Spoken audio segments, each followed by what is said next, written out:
வாய்ப்பில்லை. என்ன பொறுத்தவரை என்டிஏ கூட்டணியில் ஊடகங்கள் செய்கிற செய்தியா இருக்க ஒழிய நிச்சயமா விஜய் போனா அவருடைய வாழ்க்கை தற்கொலைக்கு சமானது. அதுல மேக்ஸிமம் விஜய் என்டிஏ கூட்டணிக்கு போறதுக்கு வாய்ப்பு இல்ல. பல கொள்கை பல செல்வம் செழிப்போடு வாழ்ந்த ஒரு மனிதர் எடப்பாடி முதலமைச்சர் போறதுக்கான வாய்ப்பு இல்ல.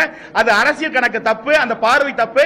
நிச்சயமாக தனித்துவமா இருப்பேன் தான் நான் பார்க்கப்படுறேன். மக்களும் வாக்காளர்களும் தனித்துவமா இருக்க வேண்டும், தனித்துவமா வளர வேண்டும், தனியாட்சி பிடிக்க வேண்டும் தான் மக்கள் விரும்புறாங்க.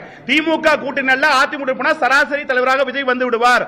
அதனால இப்ப நடக்கிற தமிழகத்தில் திராவிட மாடல் ஆட்சி ஒழிக்க வேண்டும், அதிமுக ஆட்சி ஒழிக்க வேண்டும், புதுமை ஆட்சி கூட நோக்கத்திற போது மத்திய அரசிற்கும் இசைக்கும் சம்பந்தம் இல்ல. இது மாநிலத்தில் நடக்கிற தேர்தல், மத்திய இந்த புரிதல் வாக்காளர் மத்தியிலும் இருக்கிறது. அதனால நீங்க பாஜக பேசுறது ஊடகங்கள் சொல்லுகிற ஒழிய அரசியல்வாதி சொல்றாங்க ஒழிய அது அரசியல் களத்துக்கு போல நான் ஒரு விஷயம் சொல்றேன். மத்த எல்லா தலைவருக்கும் செயற்கையா ஒரு கூட்டத்தை காமிச்சு அங்க ட்ரை காமிச்சு மக்களே அதை சும்மா போட்டோ போஸ்ட் கொடுத்துட்டு போற தலைவர் தான் இருக்காங்க.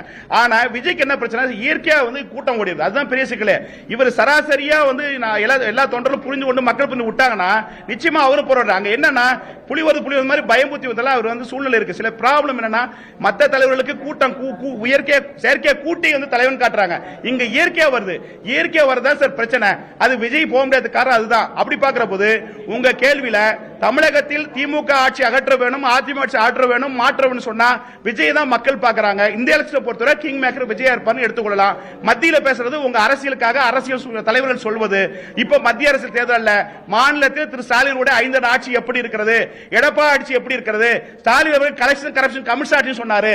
அதே இது ஆட்சி நடக்குது. இந்த 2 ஆட்சியும் திராவிட ஆட்சி, 2 ஆட்சி கலெக்ஷன் கமிஷன் ஆட்சி. அதை ஒழிக்கிறது விஜய் பேசுன கேட்டா புதுசாத்தனம். அதை யாரும் ஸ்டேட் பாலிடிக்ஸ்ல மாற்ற வேணும். இது அரசியல் ஆய்வாளராக அரசியல் புரிதலோடு மக்கள் எண்ணங்களை உட்வாங்கிக் கொண்டு அந்த கருத்தை நான் பதிவிடுறேன்.